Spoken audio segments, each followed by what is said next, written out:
नमस्कार, मी APS सागर भगवान Pawar, घोडेगाव police Thane प्रभारी अधिकारी. घोडेगाव पोलीस ठाणे हद्दीमध्ये काल दिनांक 12/5/2026 रोजी आपल्या घोडेगाव बाजारपेठेमधील एका देशी दारू दुकानाच्या समोरील परिसरामध्ये एक इसम बेशुद्ध अवस्थेत मिळालेलं होतं. तर त्या ठिकाणी ते मिळाल्यानंतर त्याला तात्काळ दवाखान्यामध्ये नेलं, पण त्यापूर्वी डॉक्टरने सांगितलं की तो मयत झालेला आहे. त्या मयत इसमाची बाबतची माहिती घेतली. त्या अनुषंगाने माहिती मिळाल्यावर आपण त्याची ओळख पटवली. तर त्या व्यक्तीचं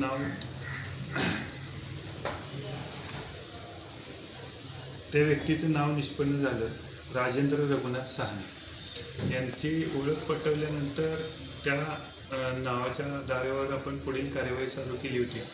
आणि ते करत असताना त्याच्या शरीरावर काही जखमा आणि रक्ताचे असे डाग दिसून आले होते, रक्त साकळल्यासारखे. तो बाबत संशय आला म्हणून आम्ही पोस्टमॉर्टमसाठी मंचरला पाठवलं. इन बिटवीन आपल्या पोलीस पथकांनी त्याबाबतचे परिसरातले CCTV फुटेज चेक केले. ज्या ठिकाणी तो मयत इसम मिळून आलेला होता त्याच्या परिसरातल्या फुटेजमध्ये आम्हाला असं दिसून आलं की एक इसम त्याला त्याचवेळी मारहाण करत असलेलं दिसलं.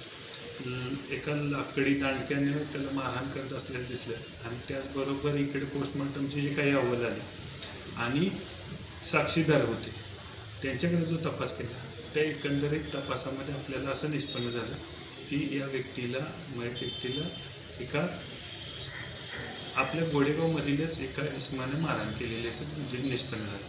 त्याबाबतचा शोध घेतला. त्या शोध घेतलेल्या संशयित इसमाचं नाव आहे महेंद्र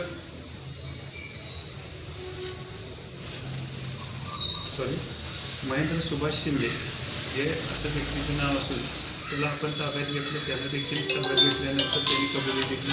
हे सगळ्या गोष्टी झाल्यानंतर आपण त्याबाबतचा गुन्हा दाखल केला आणि आरोपीला अटक करून मान्य न्यायालयात हजर केलं. न्यायालयात हजर केल्यानंतर न्यायालयाने 3 दिवसाची पोलीस कोठडी त्याला मंजूर केलेली आहे. सर, आता देशी दारूची एकंदर 2 दुकानं आहेत घोडेगावमध्ये. एक शुक्रवारच्या बाजाराच्या त्या भागात आहे आणि एक ह्या भागामध्ये आहे वरच्या. तो कोणत्या भागामध्ये, म्हणजे कोणत्या देशी दारू? घोडेगाव. तर त्याच्यामध्ये दुकानाला असं स्पेसिफिक नाव नाही, पण ह्या घोडेगाव भीमाशंकर रोडला उजव्या बाजूला जे आनंद बिअर बार आहे आणि रेस्टॉरंट, त्याच्या पाठीमागच्या बाजूला एक सरकारमान्य देशी दारू दुकान आहे. त्या परिसरामध्ये ती घटना घडलेली आहे. सर, या अगोदर त्या भागामध्ये अनेक वाद होतात. म्हणजे मागील टायमात मी गेलो होतो, त्या टायमाला काही वाद चालू होते, मारामारी होतात. त्यामुळं ते जे दुकानदार आहेत त्यांना काही आपण सूचना केलेल्या आहेत का? आमच्याकडून असा कुठलाही कायदा व सुव्यवस्थेचा प्रश्न उद्भवणार नाही यासाठी आम्ही वेळोवेळी पेट्रोलिंग लावलेली आहे. आणि परिसरातले जे काही व्यावसायिक आहेत त्यांना देखील तशा सूचना दिलेल्या आहेत.